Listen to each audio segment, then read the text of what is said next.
If you're not doing YouTube SEO, you are missing out on leads for your business, plain and simple.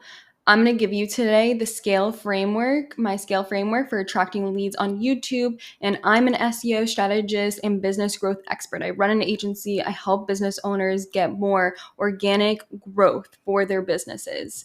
But wait, can YouTube actually get you leads? This is my wall of proof. So I helped one client get off 2 videos and 167 views, get 1 lead, and he was in the finance space. So it was a big commission for him. And then I've, even on my own YouTube, I've generated 43 new client leads from YouTube with a total of 143 subscribers. So not a lot of people. And you can see all of these people have reached out to me because they found me on YouTube. But it's not enough to just post on YouTube. You need to do YouTube SEO. So my scale framework to teach you today on exactly how to do YouTube SEO is S, start with a good keyword. C, create click-worthy title plus thumbnail. A, amplify with SEO. L, lead with engagement. E, elevate your retention and consistency. So I'll go through each one of these. So the first one is going to be start with a good keyword. So there's 2 ways that I do this: VidIQ and autocomplete on YouTube. So I'll show you these 2 strategies. So this is VidIQ. You can sign up for the free plan. You do not need the paid plan when you're first starting out. And all you have to do is, think about in your niche. Let's say you're a bakery, okay? You can search things like how to bake cupcakes, right? So if you posted a tutorial on how to bake cupcakes and they really like your recipe, then they're probably going to find out more about your services or where you're located, or if you have any like paid recipes or paid cookbook online, right? So you can go here. So first is the overview.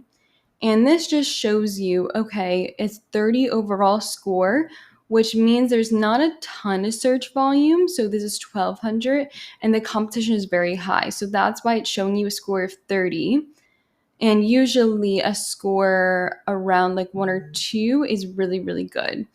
So we can see here when we go to related keywords, you can find related. So it's okay to search something that's a little bit more competitive because it will help you find other great keywords.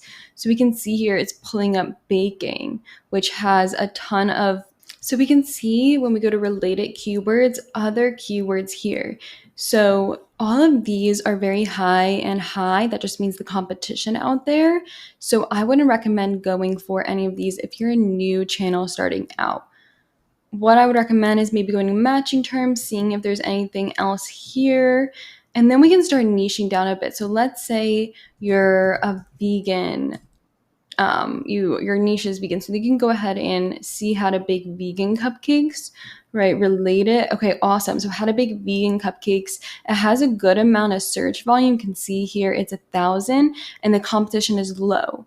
Okay, awesome. So what I would do is I would start making a list of all these keywords. So how to bake a vegan cupcake.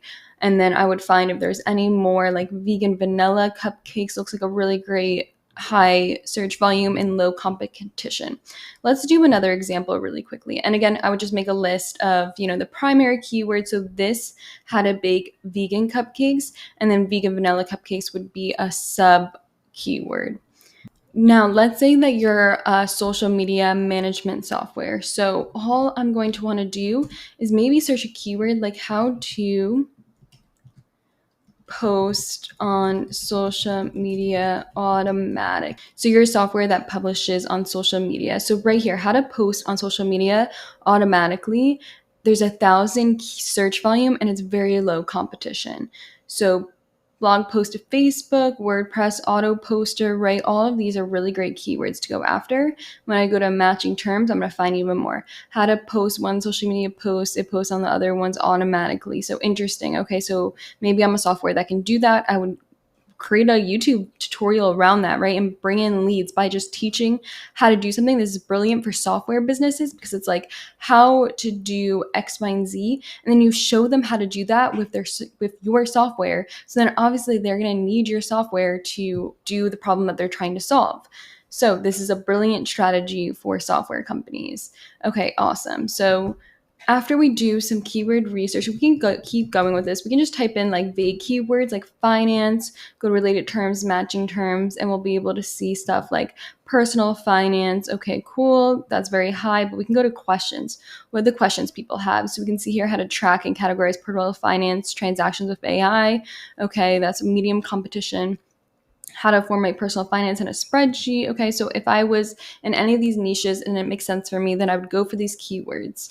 So we want to make sure that we're finding good keywords. The other way you can do this is just by, and I have a couple examples pulled up here. I have Alex Hermosi, and you can see here he does a beautiful job with his thumbnails in YouTube, but we'll get back to him in a second. What I would say is what you can do here is autocomplete. So what you can do is how to bake. Like, let's go back to those examples. And then we want to start. So this is our main phrase. And then for the auto completion, how to find keywords like this is just go to start typing in the alphabet. So A, so how to bake a cake at home, how to bake a pie, right? How to bake a pancake. So we can find a million keywords this way. And we can keep going with the alphabet, how to bake, and then B, right? How to bake bread at home, how to bake bread in the air fryer, how to bake bread without an oven. So you see all these possibilities of keywords, and this helps you come up with content ideas as well, right? So these are things people are actually searching for. So you want to make sure you're optimizing your videos so your videos rank for these keywords, and then it obviously will bring that right customer, that buying customer that is looking for these keywords and want to know how to do this stuff, and then they find you this way, right? So you can keep going with this, how to bake cookies, cake in the air fryer, right? It just brings up a bunch of different ideas for you. Okay, awesome. So now moving on to the second part is create click-worthy title plus thumbnails. And it's so easy to do, it just takes a little effort. So easy step number one is search your keyword on YouTube, right? So let's say we're going for that how to bake cake in air fryer. Okay, interesting. Let's look at that one. So we see here, simple air fryer vanilla cake recipes, 2 million, right? How to bake a cake in the air fryer. This is an exact keyword, right? Their title is exactly the keyword, and they have 100K views for this video just because they probably did their keyword research and then put their keyword exactly in their thumbnail.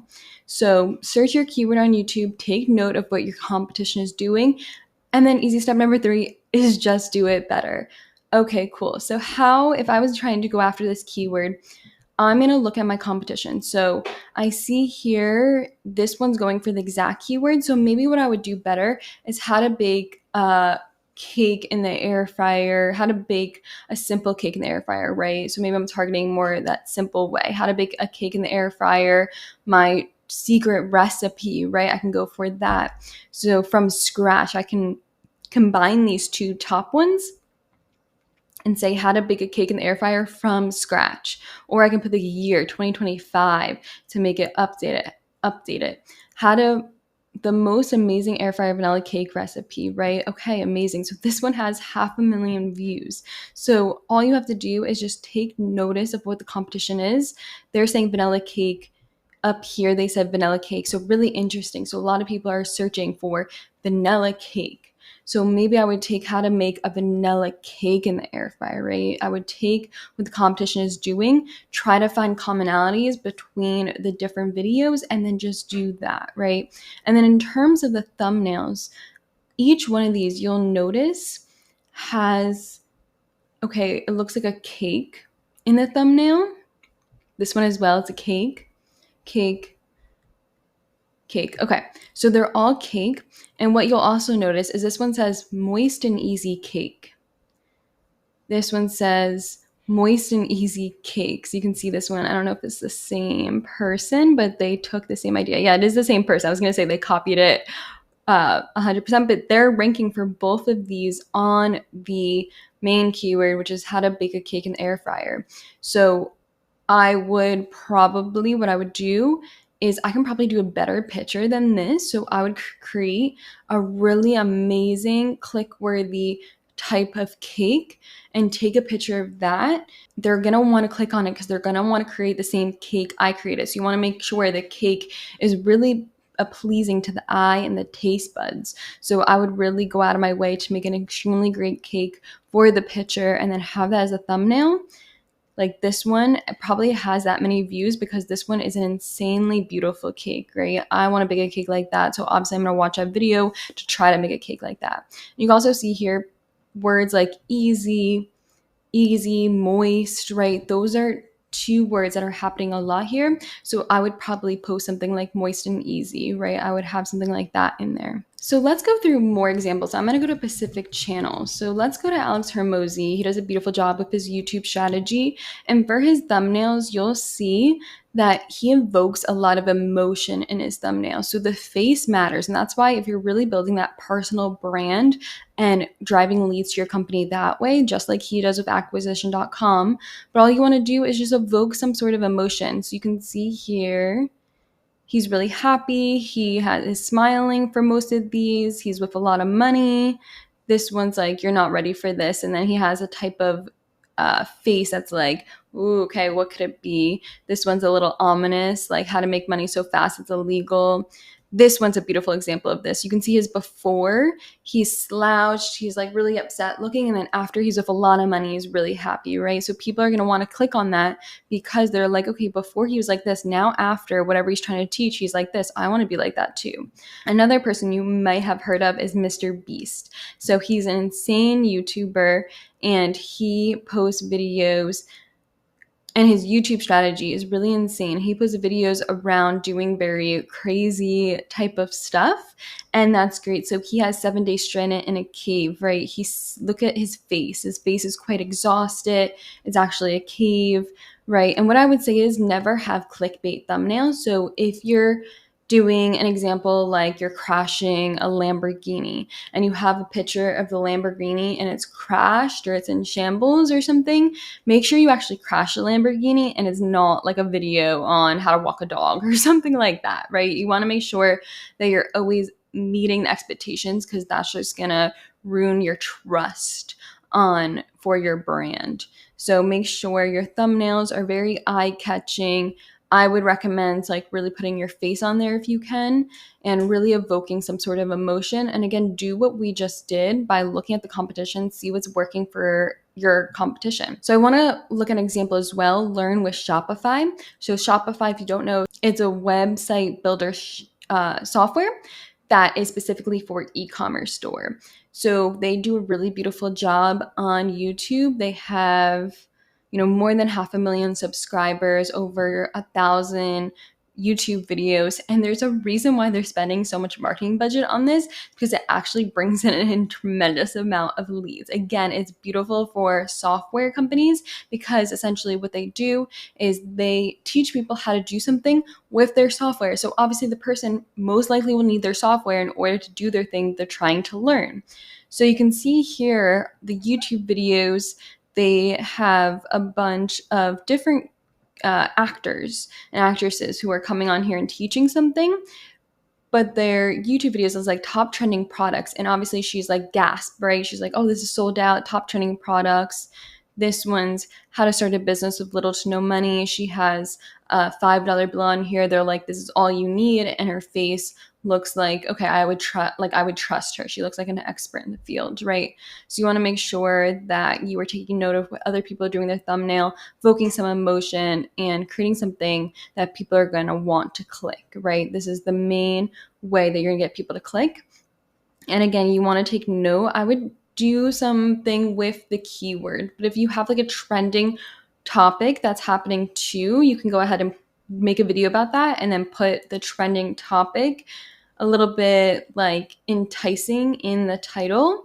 But you can also put the keyword, like this one's how to rank high on Google and other search engines, SEO tutorial for beginners, right?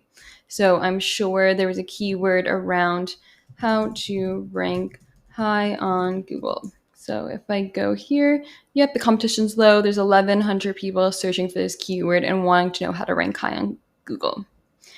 And what I would say here is make sure titles are never more than 60 characters long. And the thumbnail, I just create mine in Canva. I also hire this out to a graphic designer. So feel free to try to create one in Canva on your own or just hire it out, honestly. And most of the time, your video editor who you hire can also do your thumbnail. Okay, and a pro tip for this is a great title plus a great thumbnail will equal a higher click-through rate.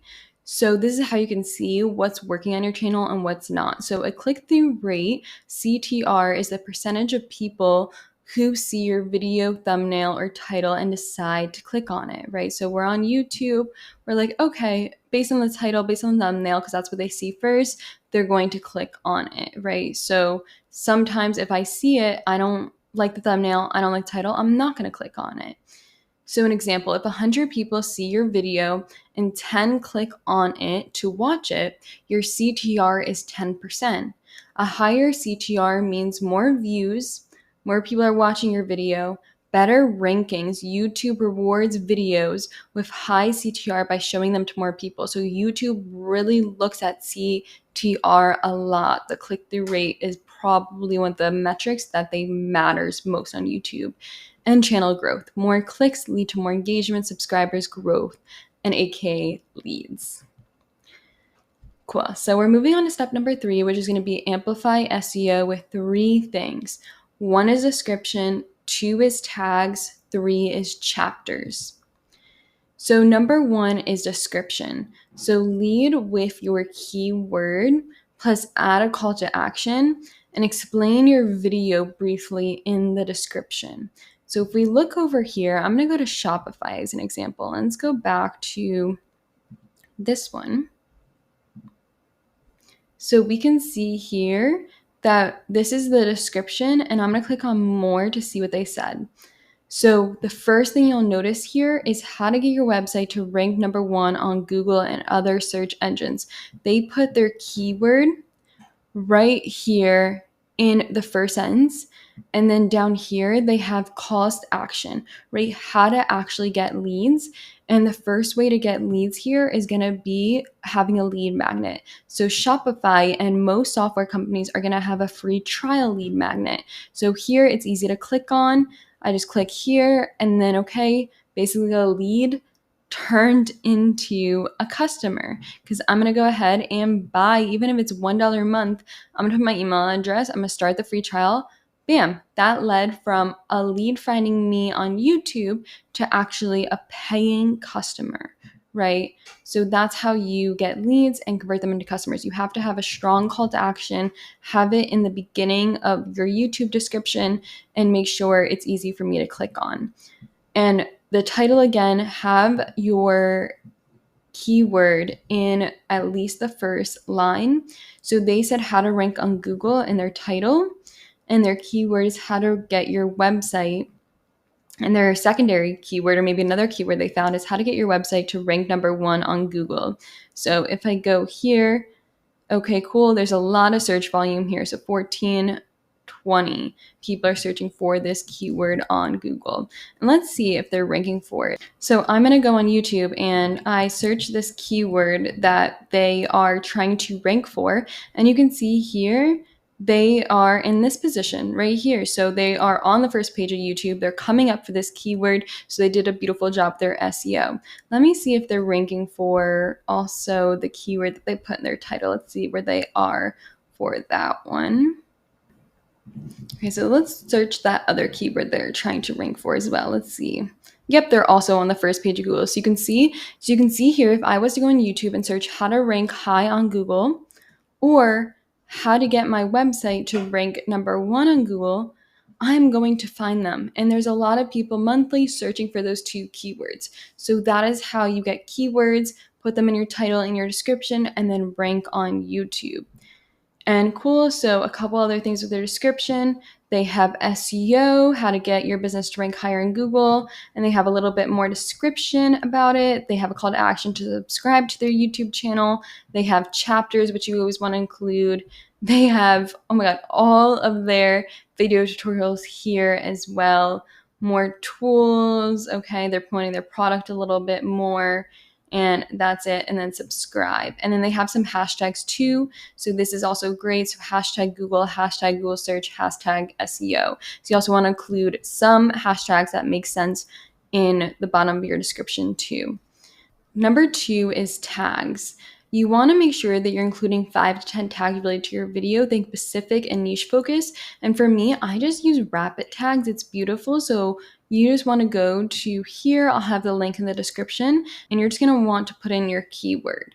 So if I was going for that keyword, maybe how to rank on Google, all I would do is put in my primary keyword on rapid tags, click enter, and it will automatically come up with 5 to 10 tags that you should be including. You just go here, copy tags. And then when you're on YouTube, you go to create and you upload your video. But let's say I already did that. You're going to go ahead and find the place where it says tags. You just scroll down a little bit when you're trying to post a YouTube video. And under tags, you'll see here, you just want to go ahead. It'll be like this. And you'll just paste, and that's it. And then all your tags will be here. So you want to make sure that you're including tags. Okay, number 3 is going to be chapters. So once you publish your video on YouTube, then you can use ChatGPT to get the chapters by putting the transcription. And let me show you how to do this. And this is such an amazing tip. All you have to do is once your video is uploaded, you're going to want to come down to the description. You want to click show transcription, and it will populate over here. And all you're going to want to do is copy the whole transcript and then go to ChatGPT and just say, for my YouTube video, please give me simple SEO optimized chapters. Here is the transcript. So then you can see here, it will start typing out the chapters, and you just want to copy these, edit them for where you see fit. So this is a little bit too detailed and very specific, but I'll still grab these and then make it look like something like this. So I would make these chapters and have the number first where it starts, the time, and then put a little bit about the chapter there. So you want to make it something like this. And you can keep chatting ChatGPT to get them more simple if you don't want to do the extra legwork. And my insider tip is you want to make sure that you're putting in, yes, I said you can put in the calls to action in the first 1 to 2 lines of your YouTube video, but you can also put it and pin it, but you can also put it in your comments. And this is a beautiful strategy, and you'll notice other big creators do this as well. So apply to join our sales team, and then it has a little call to action for Alex Hermosi here. So you can do the same thing with yours. And now the last step is going to be elevate your retention and consistency. So retention and consistency are the keys to long-term growth. So you can take all of these tips and tricks for YouTube SEO you want, but if you don't keep trying to retain attention and be consistent with your YouTube strategy, it's not going to matter. So what do I mean by this? Keep viewers watching longer. That's all retention means, is keep viewers watching your videos longer. So use quick edits, visuals, and teasers to keep things engaging. So example, you could be like, okay, here are my 5 secrets, and stay tuned because the last secret is going to be the best one, right? You want YouTube to show that people are watching your full video, because a lot of people, you'll notice, will exit out after 30 seconds, a minute, or 2 minutes. But if they keep watching the whole entire video, that's great. And post at regular times. So consistency matters. So post either weekly or bi-weekly. I would not do anything less than that. If you can get YouTube videos up twice a week, that's great. So you want to make sure Mondays, 3 p.m., you post then. Thursdays, 3 p.m., you post then, right? And you can kind of switch this up once in a while to reach the time zone that you're in, but I would try to stay at least consistent of the day and batch create content to stay ahead. And experiment and learn. So you can use YouTube analytics to see where your videos are dropping off, improve your next video based on the insights, right? So just do more of what's working, do less of what's not working. That's basically what it is. And I almost didn't want to give this away, but I'm going to show you my growth hack formula. So post, and this is what I'm doing, so feel free, take what I'm doing, do it yourself. But what I'm doing is post a YouTube video 1 day per week. So this is Mondays at 3 p.m. for me. Then I'm sending out an email newsletter with a call to action being watch my new YouTube video. Then I promote on my socials as well. So I'm really big into LinkedIn, so I will post it on LinkedIn.